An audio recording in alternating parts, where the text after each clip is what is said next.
Un cuidador es una persona que dedica parte de su tiempo y esfuerzos, en ocasiones una parte muy importante de él, a proporcionar los apoyos y ayudas que otra persona precisa para desarrollar su proyecto de vida y desenvolverse en su vida diaria de acuerdo a sus propias preferencias y valores personales, los de la persona cuidada. Normalmente, los cuidados van asociados a una situación de dependencia generada por algún tipo de enfermedad o limitación importante en la que la persona recibe los cuidados. Así, esta persona puede necesitar apoyos para desarrollar al máximo su independencia física o su autonomía decisoria. La primera se refiere a la capacidad de la persona para desenvolverse en su vida diaria, para realizar las actividades de la vida diaria, y la segunda tiene que ver con su capacidad para la toma de decisiones en su día a día. De esta forma, el cuidador será la persona que, de alguna manera, compense las limitaciones que tiene la persona cuidada, proporcionándole una serie de apoyos y ayudas que le permitan mantener el nivel máximo posible de independencia y autonomía para vivir con la mayor calidad de vida y bienestar posible. En algunos casos, especialmente en los casos en los que las limitaciones de las personas son más importantes y les impiden expresar sus preferencias o incluso participar en los procesos de tomas de decisiones sobre cualquier aspecto de su vida, el cuidador será la persona que garantice que se respetan los derechos, la dignidad, los deseos y las preferencias de la persona cuidada. Por otro lado, hay que recordar que el cuidado no es una tarea estática. Según evolucione el estado de salud de la persona cuidada, el papel del cuidador cambiará, ya que las necesidades de la persona cuidada son también cambiantes y complejas. Esto se detecta especialmente en personas con algún tipo de demencia en las que se observa una progresión de su deterioro que lleva asociado un aumento de las necesidades de apoyos cada vez también más complejos. Esto implicará que el tiempo de dedicación, la intensidad y la duración de los cuidados vayan variando a lo largo del tiempo. Teniendo esto presente, es aconsejable, en las fases iniciales o en las que la dedicación e intensidad sea menor, planificar y prepararse para las demandas más complejas que podrán ocurrir en un futuro. Tradicionalmente, se habla de dos tipos de cuidadores. Formales o profesionales son los cuidadores profesionales y realizan su trabajo en entidades públicas o privadas especializadas en cuidados a personas en situación de vulnerabilidad y o dependencia. Su labor suele estar muy estructurada, con unos horarios y funciones o responsabilidades preestablecidas y conocidas por todos los implicados. Son, en este caso, por ejemplo, los trabajadores de residencias y centros de día. Por otro lado, tenemos los cuidadores informales o del entorno familiar. Estos son los cuidadores que tienen algún tipo de vínculo, ya sea de sangre o de afecto, con la persona a la que cuidan. Estos cuidadores no siempre tienen las habilidades y conocimientos precisos para el cuidado, por lo que es de vital importancia ofrecerles apoyo y oportunidades para adquirirlas. Su labor no se limita a una serie de horas al día, sino que es una tarea intensiva y permanente en el tiempo hasta que la situación que justifica la necesidad de los cuidados cambie o se elimine.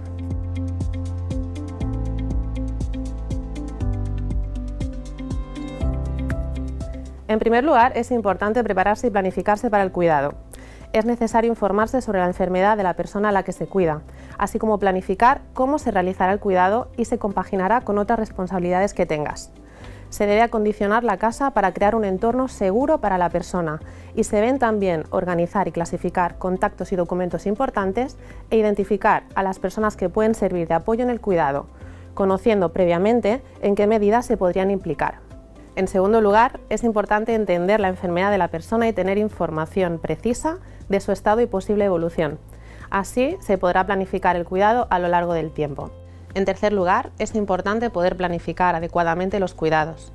Esto quiere decir que es recomendable elaborar un plan de cuidados para aprovechar al máximo el tiempo disponible y la calidad de los cuidados que prestas a la persona. Se trata de conocer las tareas de las que te encargarás, cómo las desarrollarás y en quién te apoyarás. Siempre que sea posible, es recomendable que compartas este plan con la persona cuidada para ajustarlo a sus necesidades y preferencias. Finalmente, recuerda que el cuidado de una persona va a implicar una parte significativa de tu tiempo y esfuerzo. Será difícil abarcarlo todo. Por ello, es importante priorizar las tareas y saber a cuál le debes prestar más atención. Al inicio de los cuidados es importante dedicarle más esfuerzos a las actividades que garanticen tu confort y el de la persona cuidada, que el tiempo que se pase juntos sea agradable. Asimismo, la alimentación es otro aspecto importante para ambos. Establece rutinas y garantiza el aporte de nutrientes precisos para ambos. La higiene es otro aspecto crucial que nos permitirá evitar complicaciones indeseadas. También es recomendable dedicar tiempo a realizar algún tipo de ejercicio que permita mantener activa a la persona cuidada, tanto física como cognitivamente. Por último, siempre trata de garantizar al máximo la seguridad de la persona. Evita obstáculos, elimina riesgos y controla los productos peligrosos a los que pueda tener acceso para evitar accidentes domésticos que comprometan su integridad y su salud.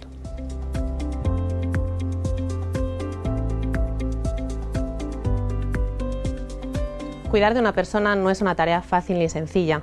Implica una serie de situaciones complejas y desafiantes que, sin ninguna duda, desencadenarán una serie de emociones muy intensas, tanto negativas como positivas. De hecho, el cuidado de una persona puede ser una fuente importante de aprendizajes y de crecimiento a nivel personal. Para cuidar a una persona se precisan de una serie de actitudes humanistas que faciliten la tarea y aporten al cuidador los recursos necesarios para poder afrontar de manera efectiva las situaciones más complejas y demandantes. Estas actitudes son: el respeto, consiste en prestar atención a la persona, no hacerle daño y tratarle con la dignidad que merece. Amabilidad, es no olvidar las normas básicas de cortesía y educación. Alegría, se trata de tener un estado de humor y ánimo positivo hacia la tarea del cuidado. Paciencia, en el cuidado puede haber ocasiones que pongan a prueba nuestra capacidad de adaptarnos al ritmo de la otra persona. Debemos conservar la calma y actuar teniendo en cuenta las limitaciones y capacidades de la persona cuidada, esto es, en función de su realidad y no de la nuestra. Comprensión, esto es entender la realidad de la otra persona, con sus limitaciones y capacidades conservadas, y no juzgarla. Escucha, consiste en prestar atención a la persona y estar disponible y dispuesto a acompañarle en su realidad. Confianza es tratar de responder a las expectativas de la persona cuidada, demostrarle que estaremos junto a él y que está en buenas manos. Empatía consiste en ponerse en la piel de la otra persona, compartir su estado de ánimo y comprender su realidad. Veracidad, relacionarnos con la persona siempre desde la honestidad, tener discreción, mantener la privacidad y la confianza. Confidencialidad, guardar la información personal y no compartirla con nadie. Prudencia, se trata de no excederse en nuestras acciones o en el habla.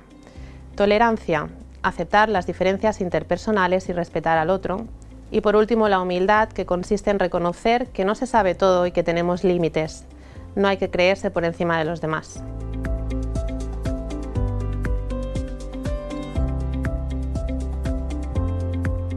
Las actividades de la vida diaria son acciones que las personas realizamos autónomamente en nuestra vida diaria, permitiéndonos vivir de forma autónoma integrada en nuestro entorno. Existen, por un lado, las actividades básicas de la vida diaria, que son las tareas más elementales de la persona, son universales, están ligadas a la supervivencia y condición humana, están dirigidas hacia la propia persona y se realizan de forma automática y con el mínimo esfuerzo cognitivo. Entre estas actividades encontramos actividades locomotrices, como ponerse de pie, caminar, utilizar una silla de ruedas, trasladarse de una silla a una cama, subir y bajar escaleras, etc.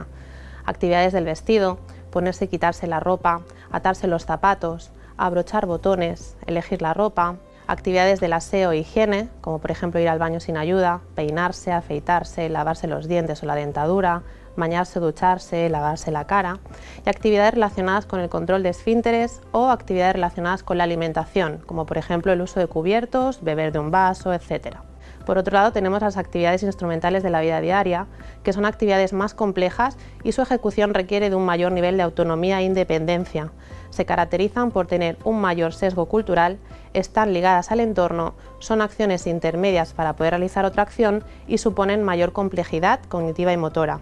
En ellas se incluyen tareas domésticas, de administración del hogar y de las propiedades personales, como por ejemplo del dinero, la utilización de instrumentos complejos, como el teléfono, y otras como la gestión de la medicación, la utilización del transporte, el seguimiento de instrucciones complejas, como puede ser por ejemplo una receta de cocina, realizar compras, etc. Por último, tenemos las actividades avanzadas de la vida diaria, que son actividades ocupacionales, de ocio, juego y del trabajo, que tienen relación con el estilo de vida de la persona. Estas tareas no son indispensables para el mantenimiento de la independencia de la persona o para su supervivencia. En el cuidado de una persona en situación de dependencia, comúnmente habrá que prestar apoyos inicialmente en las avanzadas e instrumentales y finalmente, cuando el deterioro es mayor, en las básicas. Siempre hay que tener en mente que el objetivo del cuidar no es sustituir a la persona y realizar las actividades por ella, sino fomentar al máximo su participación, potenciar su independencia y autonomía, proporcionando los apoyos justos y necesarios y todo ello garantizando siempre la seguridad de la persona.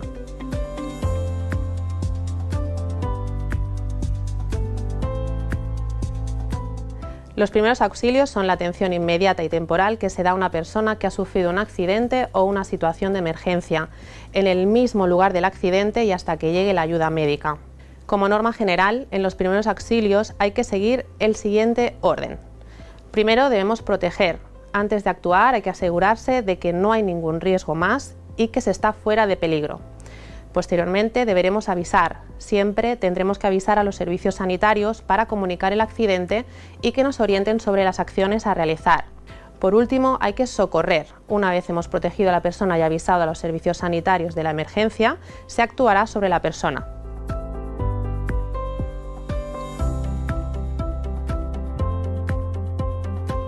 Las heridas son lesiones en el cuerpo que alteran la integridad de la piel de la persona. Es importante actuar de manera adecuada para evitar el riesgo de infección. Para curar la herida se seguirán los siguientes pasos. Primero, limpiarla con agua y jabón o suero, a chorro, para arrastrar bien la suciedad. Después, cortar la hemorragia si existe. Para ello, comprimiremos la zona de la herida para empapar la sangre. Se usarán tantas gasas como sean necesarias. Si no deja de sangrar, hay que acudir a un centro médico. Después hay que limpiarla siempre desde el centro hacia los bordes. Si hay algún objeto extraño, grande e incrustado, es importante no retirarlo. Desinfectaremos la zona y por último cubriremos la herida para evitar la infección.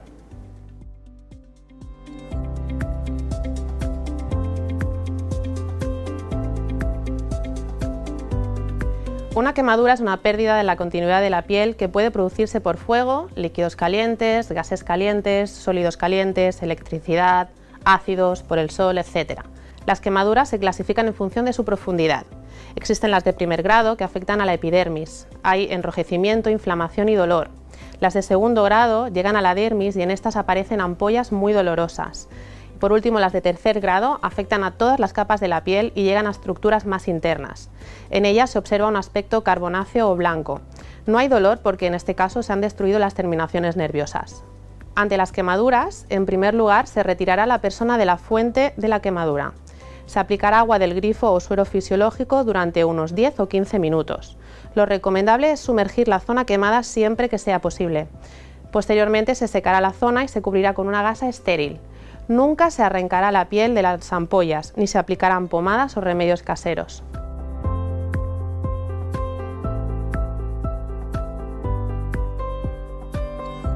Los traumatismos son lesiones que sufre el cuerpo por una acción violenta externa o un golpe.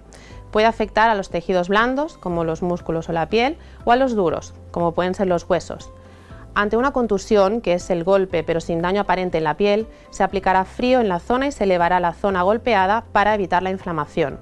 Ante una luxación, que es la pérdida de contacto en las caras articulares de 2 o más huesos, se inmovilizará la articulación afectada con una férula o con vendas, se aplicará frío y se trasladará a la persona a un centro médico. Debemos saber que nunca se debe intentar colocar el hueso por nosotros mismos. Ante un esguince o torcedura de una articulación, se aplica frío, se elevará la zona y se dejará reposar. Ante una fractura de un hueso, se debe inmovilizar la zona afectada y trasladar urgentemente a la persona a un centro sanitario. Nunca se debe tocar la herida, si la hay, ni intentar reducir la fractura. Tampoco se debe dar de comer o beber a la persona accidentada. En caso de traumatismo cráneoencefálico, es decir, en la cabeza, pueden presentarse síntomas como por ejemplo la pérdida o alteración de la conciencia, náuseas, convulsiones, alteración de la respiración o el pulso, alteración del reflejo pupilar, dolor de cabeza, sangrado por la nariz o oídos, etc. Nuestra actuación consistirá en asegurarnos de que la persona puede respirar correctamente, mantener el control cervical de la persona e invitarle a reposar, realizarle la reanimación cardiopulmonar si fuera necesario, observar los signos vitales, respiración, pulso, reflejo pupilar, estado de conciencia, etc., mantener su temperatura corporal y observar si hay hemorragia. Se debe llamar a los servicios sanitarios de emergencia para que nos orienten y nunca se aplicará calor a la persona, se le administrará medicación, se le dará comida o bebidas ni se le dejará solo.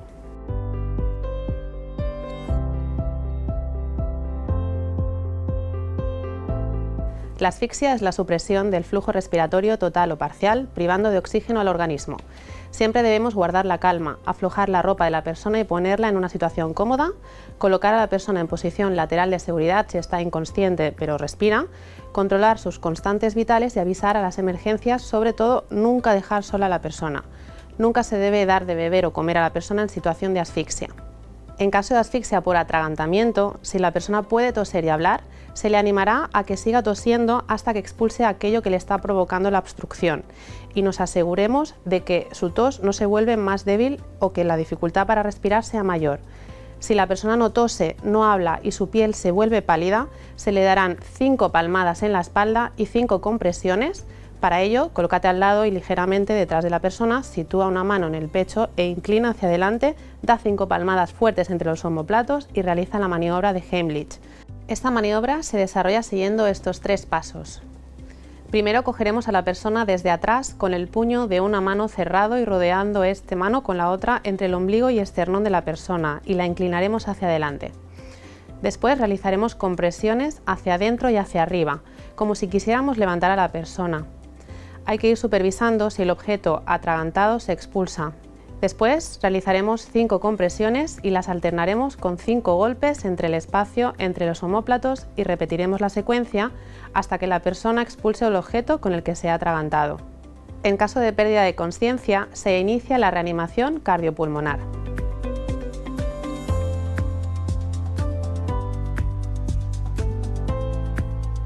Una parada cardiorrespiratoria es la interrupción repentina, inesperada y potencialmente reversible de la actividad del corazón.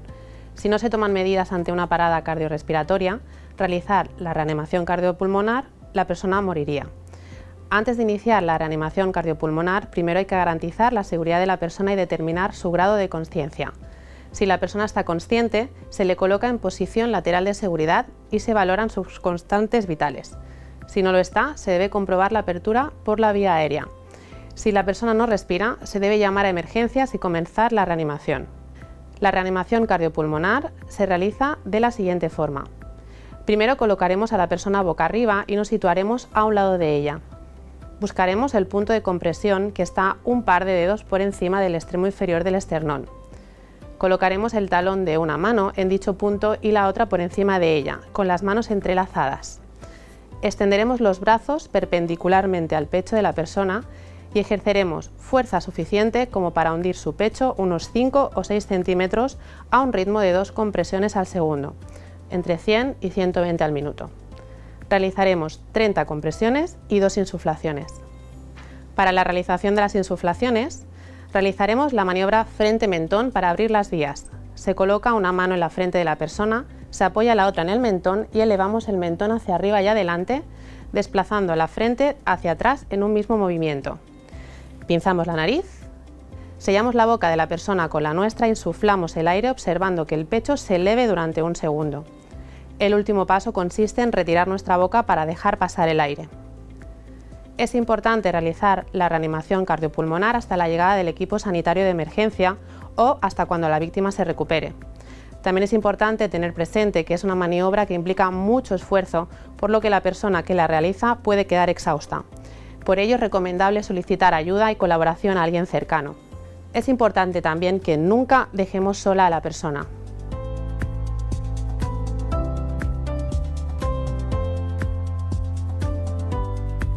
Una lipotimia o desmayo es la pérdida repentina de conocimiento de la persona conservando la respiración y la circulación. Se acompaña de palidez en la persona y sudor frío.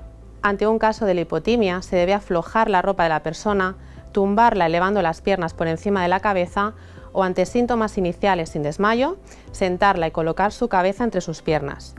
Nunca se le darán líquidos si está inconsciente. Un golpe de calor es el aumento de la temperatura corporal por una exposición prolongada al sol, insolación, o por el esfuerzo físico en ambientes calurosos o con poca ventilación. Para evitarlo, es recomendable evitar las horas más calurosas del día para la exposición al sol, beber mucha agua, evitar el ejercicio en ambientes excesivamente calurosos, así como evitar las comidas pesadas y el alcohol. Ante un golpe de calor, llevaremos a la persona a un lugar fresco y fuera del alcance del sol. Aplicaremos compresas frías en la cabeza, cuello, tórax, brazos y muslos. Si la persona pierde la consciencia, la piel está roja, caliente o muy seca, será necesario trasladarlo a un centro médico o contactar con el servicio de emergencias.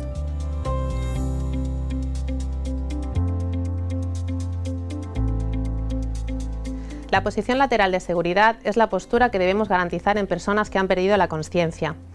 Con ella se evita el bloqueo de las vías respiratorias y las posibles aspiraciones por vómito. Para realizarla hay que seguir los siguientes pasos.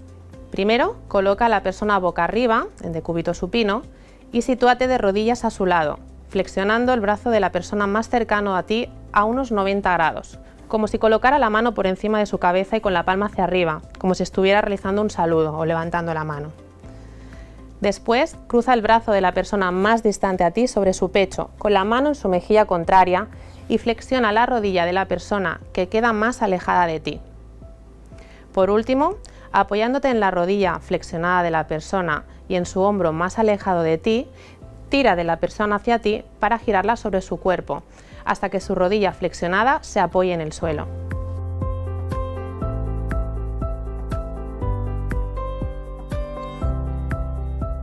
Con el objetivo de garantizar unos cuidados excelentes y seguros, es preciso adquirir una serie de habilidades y conocimientos prácticos.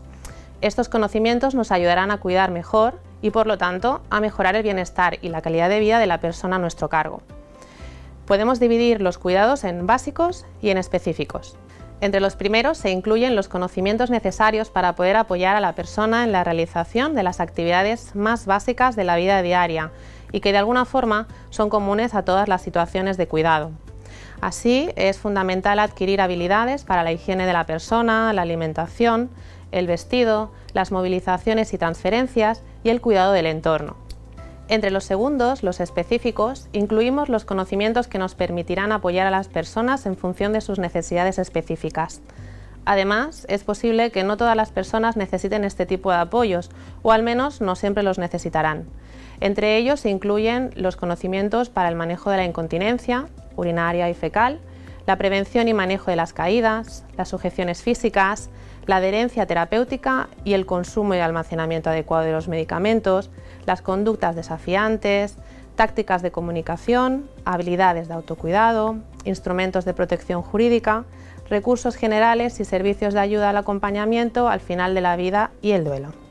Si te ha quedado alguna duda o necesitas más información, puedes ponerte en contacto con nosotros a través de nuestra página web o de nuestro correo electrónico.